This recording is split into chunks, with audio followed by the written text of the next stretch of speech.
I'm Lauren Kelly. And I'm Chelsea Beers, and you are listening to... It's ApPARENT. Because for some people, it's just not obvious. A weekly podcast where we discuss and laugh about parenting, all the joys and sorrows, and all the special parts of us that died as individuals. While drinking booze. Cheers!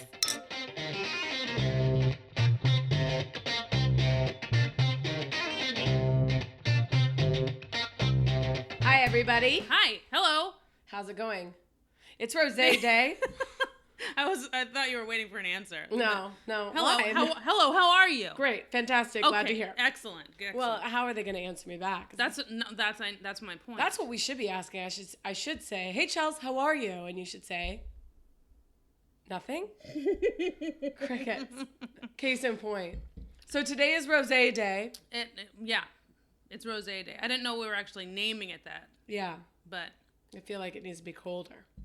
Yeah, it's fine. It's all right?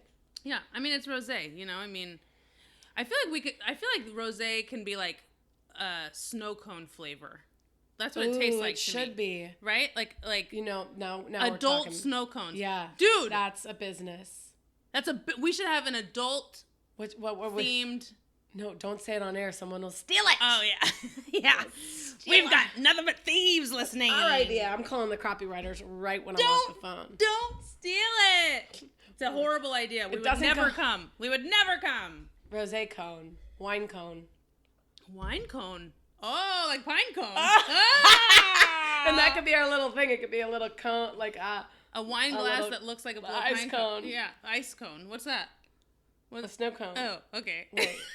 Wait. What do you call it? We're giving shaved ice. We're giving them too many ideas. Yeah. They're gonna take it. Oh man. Well, that's a reason to listen to the show. If you're out of ideas, listen to our show, and then you guys will be millionaires. We will. We will set you up for success. Yeah. Because I'm not succeeding right now. That's for sure. Can I talk to you about something super serious?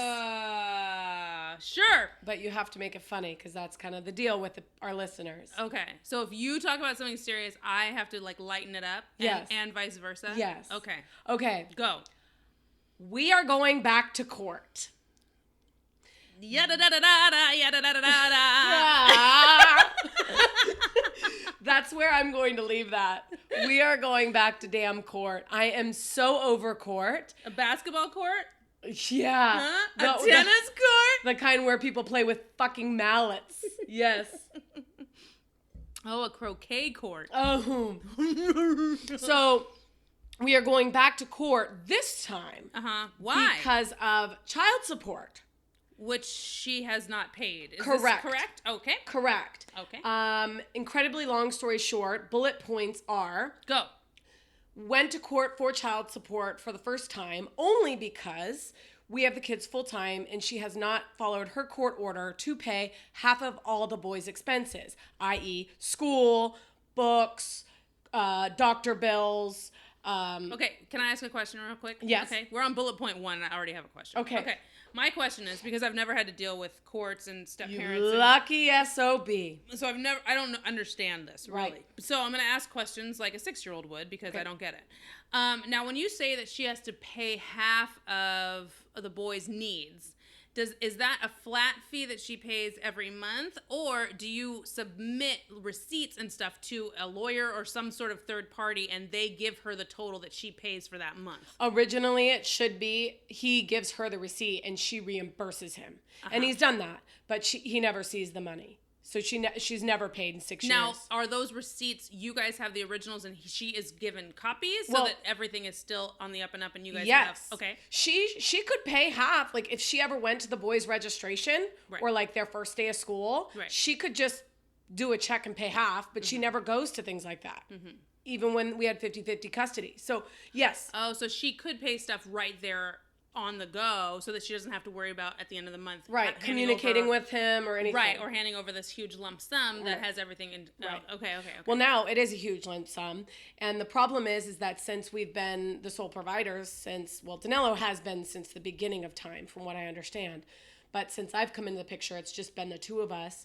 You know, boys are getting more old and their expenses are bigger. You know, you've got sports, not to mention just the food bill alone. I know I've talked about that. Right. and we have them full time, so we don't get a break where she has them 2 days a month. So,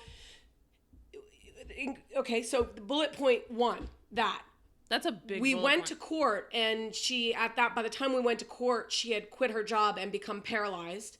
Showed up to court paralyzed. 2 weeks later, no paralyzed anymore. Walked up to my door with heels, perfectly fine. And so you should be celebrating went back to her. work. That's great. It's a medical miracle. That's phenomenal. Went back to work, which is great for her. And she actually told us she was back to work, and my husband communicated with her, asking her, I think this is like bullet point 8, sorry, asking her to give family services her information so they could redo the Disselmaster, because he was only getting the amount. What?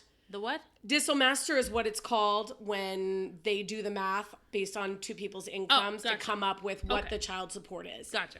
And so the amount, of course, was changed because she was paralyzed and on Medicare or disability. Sorry. And so he said, give us the new amount, or give them the new amount so they can redo the Disselmaster. She, of course, said this was back in January that she would do that. Not a problem, but has not. So the family services has tried to contact her. She's avoided calls. She's avoided the mail. She hasn't sent anything back. So instead of going back and forth trying to find her for longer, they just set up another court date. So now this is what my life looks like again, and Danello's life. And it's just awful. Court is not fun, first of all. Not only for us, it creates a stress in the boys that is completely counterproductive. Okay. So pause. Hold on. Because that's when I really... Hold on.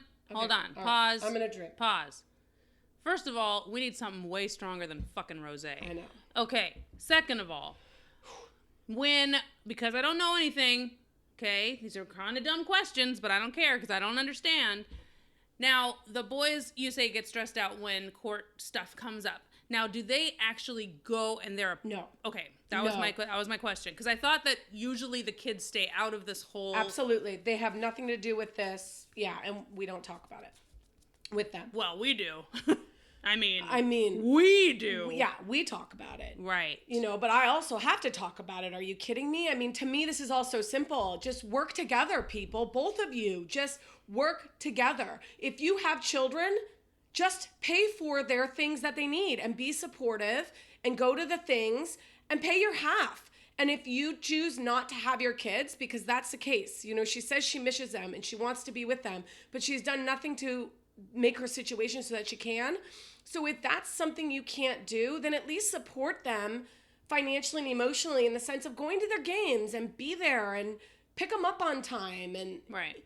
I mean, right. No, I totally understand. And I just you need to be there. You need to be there in one way or the other. If right. you're there in both ways, awesome. And kudos to you. That's awesome that you can do that. If you cannot do that, you need to show up in one way or another. Right. And I just, for me too, I can't stand, I'm a kind of person that holds people to their standards. So if they say they're going to do something, they better do it. And she's always, I can't tell, she's never followed through with anything that I've ever heard her say. Ever. Okay. And so I'm over court. I'm over watching Danello get dressed up for court. I'm sick of the boys hearing that they're going to court again. Right. I just want it to be tied up and through with, because it's just a waste right. of everyone's time. No, and I understand that this is very heated thing, and I understand, but what we're talking about right now is her stepping up and being the quote-unquote parent that she's not being, and we cannot fix that. No, we can't. We can't fix that. We can talk about it until we're blue in the face. We can drink this whole bottle of rosé in 5 minutes, which is going to happen anyway, but we can't fix that. But right. I will say, I'm going to derail for a second. Yes. Because it does bring up an issue that I'm actually currently going through right now. Tell me. And we'll go back to the court thing. We'll tie this in. I'll show you. I mean, we pretty much are done with I'll the show court you. thing. I'll show you how it comes full circle. Okay. This is in I'll remember. screenwriting. We talk about the arch. Okay. We're bringing it around. So, you talked about, doing what you say you're going to do and being there for the kids and pitching in the half that you can. Being a parent? This is my question. Yes. Okay. when you go into, and I'm saying you in the general sense, you Okay. as the listener, anyone who's listening to my voice right now, when you go into a relationship, when you get involved in a relationship and you guys are moving forward into a deeper relationship, whether it be moving in together, whether it be entering marriage, whether it be entering parenthood together, somehow you guys are stepping Progressing up into the next phase and realm of adulthood and being together. How do the finances not become an issue? Like, how do you decide who's responsible for what? And because everyone that I've spoken to, finances are an issue for me and Josh. Finances are a really, really big issue. And I have it's a touchy subject for me because I'm very bad with money. And it's embarrassing how bad I am with money, okay? And I need help. I do. And I've sought out people to help me come up with budgets and spreadsheets and ways of figuring out how to get better with money. But I can't get better at money unless I have it. Do you understand the problem? I get that, yeah. Like, I can budget all that I want in life, but when I just feel like I'm being tossed breadcrumbs and like, turn this into currency, it's like, how do you do that? Right. So I'm trying to get better. And a lot of people that I talk to are like, well, just combine all your money in one account. But because I'm not good with money, that's kind of off the table for Josh. Like, he's kind of... Oh, absolutely. Yeah, I would kind of not about it because I'm so horrible with No, money. I would never share money with you at this point. Okay, well... I mean, no offense, but I get where all Josh the is coming offense from. taken. Got it. But think about this, right? You asked a very general, awesome question. How do you figure it out? I think it's got to be couple specific. It is, and that's actually something that I'd love. I mean, if you've never written into our show before, if you've never commented on anything before, please, God, now is the time, because me as a host and as an entertainer, I'm asking for help from anyone that's listening. Right. Anyone. I just want any sort of advice.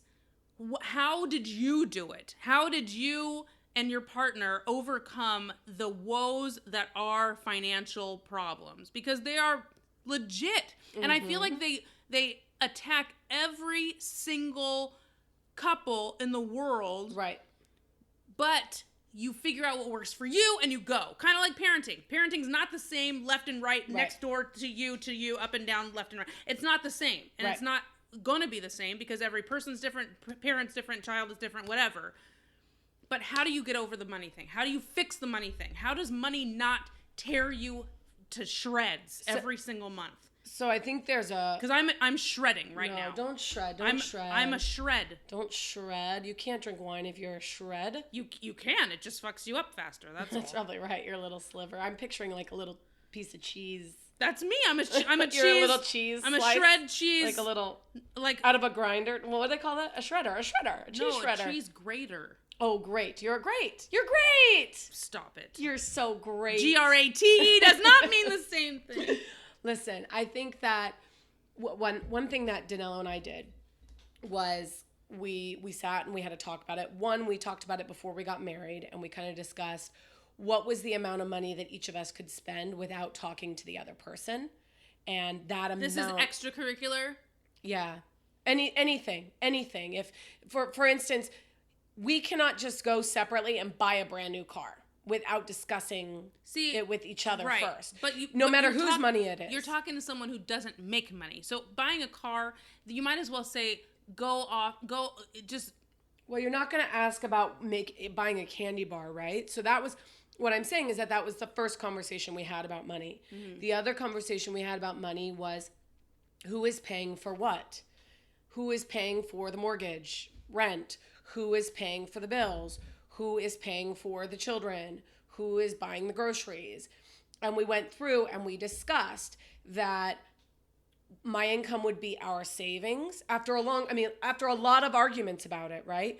My income was going to be our savings, and we were going to do everything we could as a family of four to live on his income solely. Now, living in the Bay Area, and that's where we are, in the Bay Area in California, $100,000 a year is bottom line poor here, unfortunately. So living off of his income is scary and very hard, especially when you have someone who, okay, wow, that's a lot. I'm sorry, we're talking about finances. Okay, now this the bottle is gone. Gone.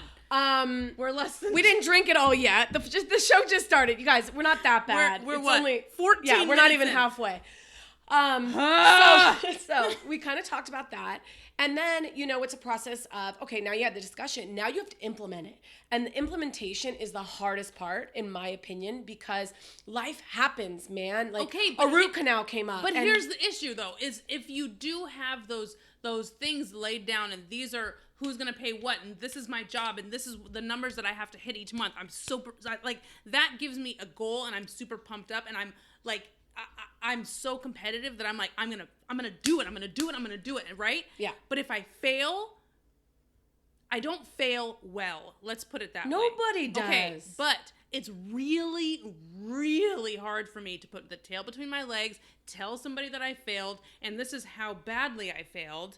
Now what? Let me ask you a question real quick based on that. Why do you consider admitting to your partner that you failed at something, in my opinion, that's not very big? Why do you consider that putting your tail between your legs? Like, why is that an ultimate failure? Because I did not do what I said I was going to do. If I came to you, Lauren, and I said, hey, today we're going to record our podcast. Let's do an episode today.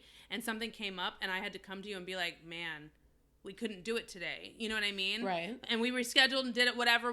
We fixed it and we recorded our thing. There would still be that level of, I let her down. So if I say that I'm going to promise to pay this much money towards our family, mm-hmm. and help out and contribute in this way, and this is the commitment that I'm making, right, to Josh and Chance and my household and my family, and I don't hit those numbers, in my mind, I failed.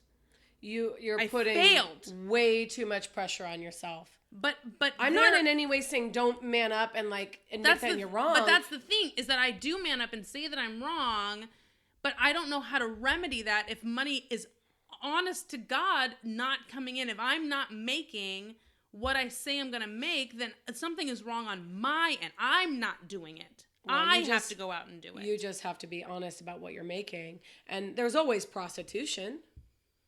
Yeah. I mean, hell, other people do it. Chance is young enough now. No, I don't mean to make a joke of the situation. The truth is, money is always a stress for every couple. I think every couple that's listening, hell, there might be divorcees that are listening right now saying that's the reason we split. Money is a huge thing. It's a huge thing. It's responsible for over 50% of the divorces. I guarantee it. It's a thing. Sure. It's a thing. But that's what also makes the world go round. Right. But it's a thing. And not communicating regarding money. We've talked about communication before, and how communication in theory it makes complete sense, right. and it sounds completely doable, right. and very, very easy to do. But for some reason, communication is one of the hardest tools for couples to grasp. But when you throw in the wrench of finances, it's like, Jesus Christ, now I have to communicate and talk about something that's incredibly vulnerable. It's terrifying. So how do you fix it? Please write to me personally. Chelsea Bierce, write me a letter or a blog or a email or a comment. I can't handle it anymore. You can message us on Facebook too. That's probably the most direct way. Go. Can we talk about something else?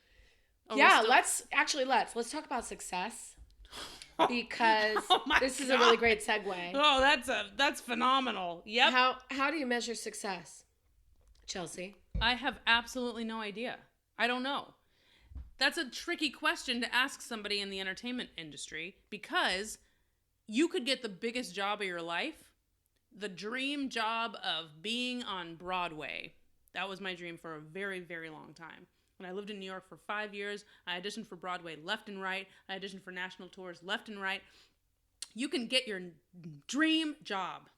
Nail that role on Broadway, singing and dancing, doing what you want to do. But that contract is going to come to an end. And even while you're doing your dream job, you could be thinking about what is coming next. Right. So even though you hit that success, it's like, well, what's next? This is going to end. Everything is temporary. What's next after this? What's So next after this? What's next after this? What's next after this? So that's how you measure success, is by booking a gig. I mean, when you're talking about me professionally, yes. Right. Yes. But you can measure success in anything. Right. I could measure success by being able to button the fly on my jeans. That's success. Every single time if you don't have thumbs, maybe. I mean, I don't feel like that's super successful. Are you kidding me? I haven't worn jeans in over 2 years since I started showing in pregnancy. So you're not talking about buttoning them. You're talking about putting them on. Yes. Oh, okay. Please. I can put on jeans left and right. Can I button them? Hell no. But if I button a pair of jeans, success. I feel like if you get them up over your ass, you're winning. If I go into a dressing room and try on clothes and there's not a single tear that comes out of my eye, success. Thank you. If I finish a tube of chapstick to completion, success. Yeah. These are little things in life that I have to hold on to, or I'm gonna kill myself. No, I think it needs to be success in the grander sense, is what I was asking. Like, for me, for example, waking up every day, doing something I love to do, and making enough income while I do it to support my family and take at least once a year family vacation to somewhere out of this country would feel like success to me. That would be me considering. But me, but it's also, if I look at your things today, if I look at your standards, I'm a failure. That's the thing. I just think you're too hard on yourself. I'm so sorry. We just talked about how horrible I am with money, and you're like, wait, if I wake up and I make all my money, like, it's like, I fail. No, I'm not talking about being a bajillionaire. I'm saying that for me, that is success. I'm not in any way saying I am successful. God, is that the only way that you see yourself successful, is being financially ahead of the game? Only if I'm doing what I love. What about being emotionally successful or spiritually successful? I feel like These I are am. all things. I feel like I am emotionally successful and spiritually successful. That's great. Those are huge. Let's cheers to that. Yeah, I feel like I finally, and now granted it took me a lot of time to get there, but I feel like I am there with those things, especially in the last 6 years, because my emotions and my, all that stuff has been tested to the highest extent I thought it could ever be tested, and I'm still afloat. That's huge. Mm-hmm. And I still have a humor, and I'm not super dehydrated from crying all the time. That's phenomenal. Yeah. We're both in very different boats right now. Yeah, but that's today. You know what I mean? I can't say I don't have off days. I definitely do. I mean, I'm not in any way doing, when we're doing this podcast is when I'm the most happy. Aww. Because we're drinking. It's okay. Oh my God. Yeah, because it's sure as hell not because I'm hanging out with a fucking failure. Jesus Christ. Here I am saying I'm bringing the show down because I'm talking about court. And it's like, you just took it out of nowhere. We're going to have to swim out of this, Chels. Okay, let's swim out of this. Listen. Oh. What? Go. No, go. You had something. Go ahead. You did. Because you said when you do this podcast, you're really happy. Do you know what really makes me happy? No, tell me. I'll do it. Okay, but it's really, really silly. And you have done it. What? Singing karaoke. Ugh, suck at that. I love it. Singing karaoke is one of my all-time, without a doubt, hands down. I feel so good, and it hits every one of my reset buttons. Then you need to make it a point to sing karaoke once a week. Right. And I go to that bar in Vallejo, which and I have been to. Daytime karaoke from 2 to 6 p.m. I wonder if it's daytime because you legit cannot be in Vallejo after 5 o'clock. Would you be in that area after the sun sets? Hell no. Thank you. Especially not with audio equipment. No, I wouldn't even be there. It's literally 4:09 and I'm like, time to go. Time to loop it up and get in the car. And everyone's like, what? Cleaning product? No, 4:09 p.m. But you gotta go. I literally, it's one of those things where when I'm on stage, when I'm performing, and I'm just letting loose and being completely carefree, that's when I'm the happiest. And that's what you gotta do. If I'm doing stand-up, super happy. If I'm on stage portraying a character in a show or a production, super happy. If I'm on stage singing my fucking ass off in a song and belting every note from my groin up to my throat, yes! Oh, that rhymed. Singing every note from my groin to my throat. Oh, it did. You can almost sing chicka chicka chicka. Wow. Chelsea Beers up in the house. It's Thursday morning and that's how I do it. It's so good. You should have stopped it growing in your throat. I can't rap. It's very clear. Oh, I know. I just can't. Rap is not my thing. If you guys haven't seen that video, you should probably check that out. Oh, stop it. Of Lauren. I just can't. Trying to get Too Legit to Quit under her belt. There are some songs I can sing and I can belt as well. Oh no, you sing but your they're heart all out. sad. You sing your heart out at karaoke, and I love it. They're all sad. I love it. It makes me very, very happy. And I want to have more things like that, where I can be like in my darkest, feeling really, really bad about myself. Because, I mean, especially actresses, comedians as well, but actresses, we go through emotions. A lot of emotions of feeling like super, super failure. Oh, wait, I'm winning. Super, super failure. Right. Oh, wait, I'm winning. Like, we go through a lot of that. Right. We've gone through that together. Of course. And we've been friends for a very short time. But that's why our friendship works so well. Honestly, because I was looking for that. I needed that in my life. Right. Because you do. You need that person, too, that you can just go, oh, my God, I'm a failure today. And then tomorrow be like, hi, how are you? Oh, my God, things are great. Right. And I'm like, that makes perfect sense. You're not crazy. And a lot of the time, it's me just saying, oh, my God, I'm a failure. I can't do this. I can't do this. I can't do this. I can't do this. And then just saying it to a human being and literally having that person be like, don't be dumb. Here's a shot of Jack. Let's go for a walk. And then I'm totally good. Don't try to fix me. Don't try to tell me what to do. Don't try to give me suggestions or things that you do to fix it. No, I don't need that right now. Right now, I need a friend to just hold my hand, say, get your head out of the fucking gutter, be a woman, man up, and have a shot of Jack with me, and we'll go for a walk. And sing karaoke. I go for a walk first, then drink the Jack. Well, that's why your yin is to my yang. But am I the black one or the white one? Come on. No, seriously, because they have different.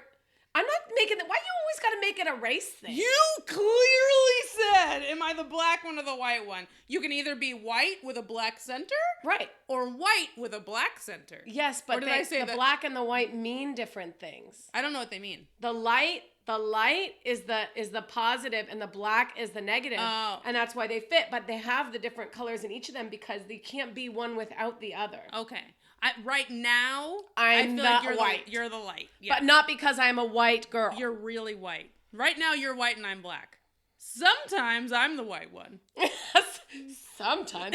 Tune in next week when Chelsea will for sure be the white one. When I use proper grammar and I do my taxes. And she doesn't say the F word once. I've really cussed a lot today. No, I'm saying failure. Oh. That's the F word. Gotcha. I mean, you've said the other F word too. I did too. A lot. Well, we always put explicit because honestly, I'm not really quite sure what's going to come out of either one of our mouths. You know what Josh started saying? He started referring to naps as the N word. Ooh, that's not appropriate. Especially since his wife is black. Right. And my mom's black. So like Chance's grandma's black. So he's going to be like, no N-word. Right. I know you don't want to. I know you don't want. It's time for the N-word. I know you hate it. And I'm like, just call her grandma because that's inappropriate. I call them nappies. Oh, that's okay. That's kind of It doesn't make any sense. Yeah, for my hair, for sure. It doesn't make any sense. But I'm white today, so it's all good. You are white today. How much time are we? We're good. This? We're doing good on time. Okay. Why, are you over it? Yeah. Well, let's not fail on our show and fail our Stop with the listeners. F word. No more F word. I'm going to have to go back and edit out all your F words. And leave them. I feel like you should I'm going to have to beep them out. Everyone's going to think we said the actual F word. And it's going to be like, I'm just such a beep. I'm just such a beep. I feel like such a beep. I kind of love that, though. I love it. That's what we'll call this one. Beep. You know what I want to do? I want to do our podcast like live. Like I want to go to like one like a farmer's market or something and do like have a banner that says like it's a parent podcast. Here are your hosts, Lauren and Chelsea, and I want to interview people and do like a live thing. Let's do it. I'm not kidding. Okay. Right now, I want to do not right now, but I'm being serious. Let's do it. Okay. We have a farmer's market here in Benicia. We do, and we should announce it, and we should like hand out like. I don't know, like stickers or what do people hand out? Pens? Popsicles? Wine ices! Oh my God, full circle! I'm so proud of you. Wait, we got to come up with a more witty name though. Yeah, that's true. Wine ice. Slush? Ice booze. Ice? Boo. I don't know. Ice boobs.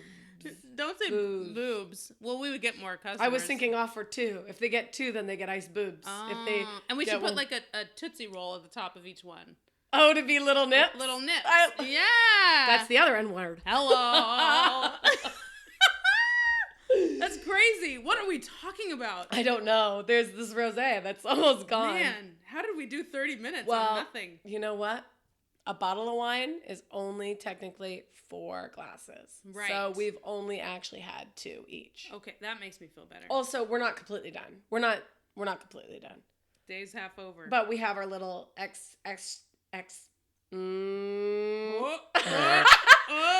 our exit, which by the time that plays, by the time you guys hear the music of this episode, right, the bottle will be gone. Yeah. That's true. Thanks for listening, guys. Thanks for listening. You bomb. Bye. Follow us, guys. Facebook, Twitter, YouTube at It's a Parent Pod. You can also follow us individually. I'm on Facebook and Twitter and YouTube's Chelsea Bierce, Bearce. If you're interested in following me and seeing what I'm up to, you can find all that information on my website, lauren-kelly.com. And don't forget to review us. Yep. Bye, guys. We out. Make it count. Boom. Bye.